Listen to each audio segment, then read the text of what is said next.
하나님, 이 시간 주님 앞에 나온 우리의 심령 가운데 역사하셔서 아버지의 말씀을 온전히 잘 이해하도록 우리를 도와주시옵소서. 우리의 삶의 모든 것으로 주께 영광이 되기를 원합니다. 우리의 부족들을 깨워주시고 하나님이 원하시는 아름다운 것들 우리로 품게 하여 주시옵소서. 주의 선한 능력이 이 시간 우리 곁에 역사하여 주시옵소서. 예수 그리스도 이름으로 기도합니다. 아멘. 모든 전쟁에는 목적이 있습니다. 이 전쟁을 수행하는 과정 가운데 얻기 원하는 것이 그 안에 들어 있습니다. 상대를 굴복시켜서 물질적인 이득을 취하는 노력일 수도 있고, 그들의 근본까지 완전히 붕괴시키는 것이 전쟁의 목적인 경우들도 있습니다. 어떤 나라들은 식민지를 만들고 어떤 나라들은 다른 문명을 멸망시키기도 했습니다. 우리는 가나안에서 이스라엘이 수행한 전쟁을 바라보고 이스라엘은 그 땅의 백성들을 제거했다고 생각하기 쉽습니다. 표면적으로 하나님의 목적은 그 땅의 거민들이 가진 악한 영향력에 이스라엘이 빠지지 않는 것이었기 때문에 그들을 모두 진멸했다라고 생각할 수 있습니다. 하지만 하나님의 말씀은 우리에게 조금 다른 사실들을 이야기해 주고 있습니다. 오늘의 주제는 축출인가 멸절인가입니다. 출애굽기 23장의 말씀을 봅니다. 내가 왕벌을 내 앞에 보내리니 그 벌이 히위 족속과 가나안 족속과 헷 족속을 내 앞에서 쫓아내리라. 그러나 그 땅이 황폐하게 되므로 들짐승이 번성하여 너희를 해할까 하여 1년 안에는 그들을 내 앞에서 쫓아내지 아니하고 내가 번성하여 그 땅을 기업으로 얻을 때까지 내가 그들을 내 앞에서 조금씩 쫓아내리라. 출애굽기 33장의 말씀도 봅니다. 내가 사자를 너보다 앞서 보내어 가나안 사람과 아모리 사람과 헷 사람과 브리스 사람과 히위 사람과 여부수 사람을 쫓아내고, 우리가 지금 읽은 이 성경절의 말씀들을 이어지는 성경의 다른 말씀들과 비교해서 한번 살펴보도록 하겠습니다. 너희가 쫓아낼 민족들이 그들의 신들을 섬기는 곳은 높은 산이든지 작은 산이든지 푸른 나무 아래든지를 막론하고 그 모든 곳을 너희가 마땅히 파멸하며 그 제단을 헐며 주상을 깨뜨리며 아세라상을 불사르고 또 그 조각한 신상들을 찍어 그 이름을 그곳에서 멸하라. 하나님께서는 이스라엘에게 그 땅의 정복의 목적, 전쟁 수행의 목적에 대하여 말씀하십니다. 무엇을 공격하고 무엇을 파괴할지, 어떤 강도로 이 전쟁의 목적을 수행할지에 대하여 설명하시는 것입니다. 우리는 앞서 본 성경절들을 통하여 하나님께서 가나안 사람들을 어떻게 대하셨는지를 알게 됩니다. 가나안 사람들에 대한 하나님의 원래 의도는 그들의 멸절이 아니었습니다. 하나님께서는 그들을 그 땅에서 축출하기를 원하셨습니다. 이스라엘이 정복전쟁에 관여했던 방식을 묘사하는 본문들을 우리가 앞서 살펴보았는데, 그 내용들에 따르면 가나안 땅 거주민들을 몰아내고 거기에서 내쫓고 흩음을 말하는 성경의 용어들이 사용되었습니다.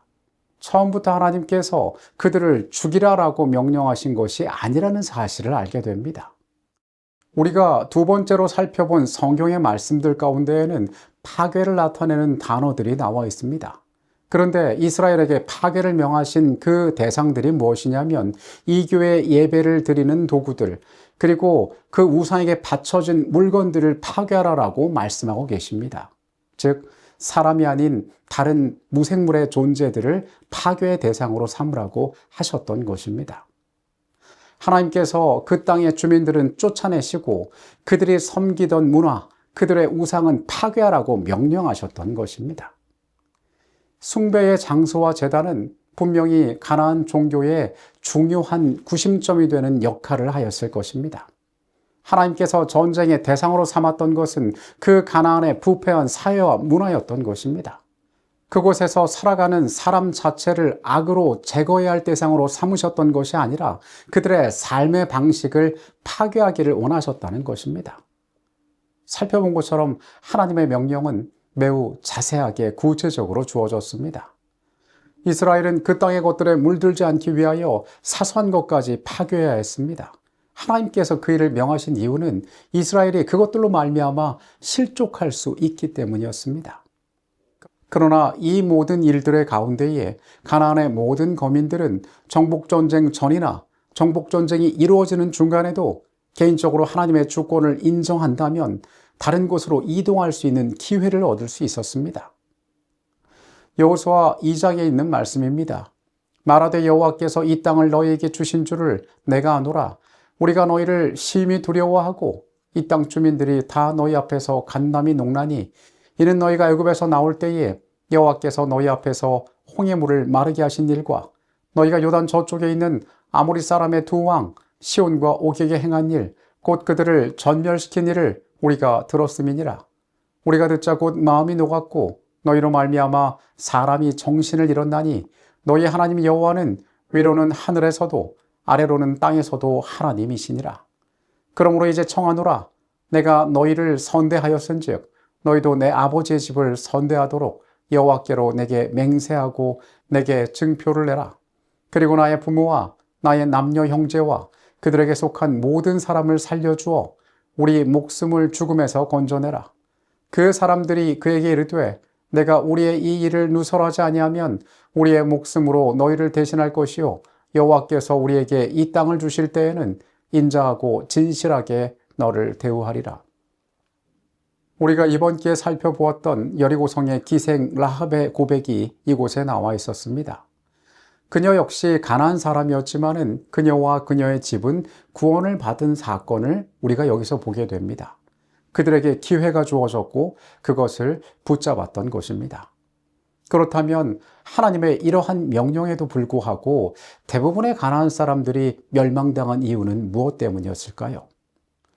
가나안의 많은 인구가 멸망의 운명에 처할 수밖에 없었던 이유는 그들이 자신들이 가진 것을 의지하고 하나님께로 돌아서지 않았기 때문이었습니다.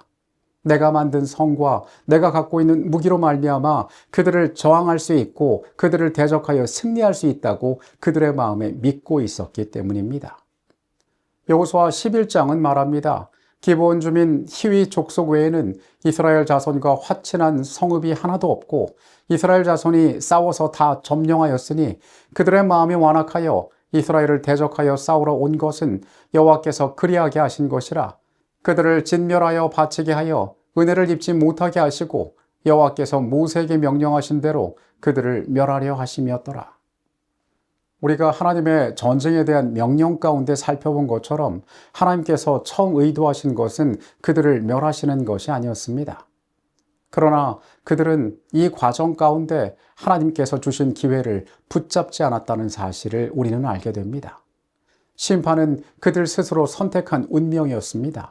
이스라엘이 전쟁을 수행하는 과정에서 잔혹해지거나 그들이 하나님의 명령을 어겼기 때문이 아니라 그들 스스로의 죄악으로 말미암아 그들 스스로의 선택으로 말미암아 멸망에 이르게 되었던 것입니다. 우리는 지난기 출애굽기 말씀에서 바로의 마음이 어떻게 하나님의 말씀을 끝까지 거절하였는지를 보았습니다.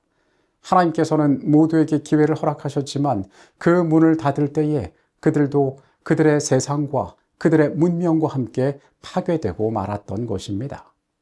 하나님께서는 가나안 땅에 이스라엘을 세워 그들로부터 이 세상에 당신의 나라를 나타낼 수 있는 민족과 국가를 발전시키고자 하셨다.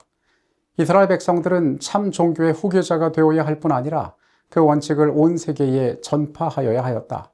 가나안인들은 가장 더럽고 가장 이기에 빠졌으므로 하나님의 은혜로운 목적을 성취하는 데 분명히 방해가 될 것이므로 그들을 그 땅에서 제거해야 할 필요가 있었다. 처음부터 악한 것은 없습니다. 우리 구주께서는 이 땅의 모든 자들을 위하여 오셨습니다. 세상의 형편은 조금 다를 수 있지만 하나님의 은혜는 모두에게 넉넉히 주어졌다는 사실을 우리는 기억할 필요가 있습니다. 우리가 잔혹해 보이는 이 전쟁 가운데 하나님께서는 그들을 향하여 은혜의 손길을 내미셨고 매우 소수의 사람이지만은 그 손을 붙잡은 자들도 있었습니다. 그러나 대부분의 사람들은 그들이 믿고 살아가던 그들의 삶이 가진 모든 문명과 함께 멸망한 사건들을 바라봅니다. 스스로 선택할 수 없는 운명은 없습니다. 하나님께서 우리에게 기회를 주십니다. 우리는 말씀 가운데 그 중요한 사실들을 오늘 다시금 확인합니다. 우리의 선택이 우리가 진리를 발견하는 것이 얼마나 중요한지 오늘 다시 한번 깨닫게 됩니다. 내가 누구를 섬기고 있으며 무엇을 선택하고 있는지 깊이 생각해 보시는 한나라의 생애가 되시기를 바라겠습니다. 기도하시겠습니다. 전능하신 아버지 하나님, 우리가 말씀을 깊이 살필 때에 하나님께서 이 땅의 일들을 어떻게 주관하시는지를 보게 됩니다. 주님께서 모든 영혼에게 어떤 은혜의 기회들을 허락하셨는지를 바라보게 됩니다.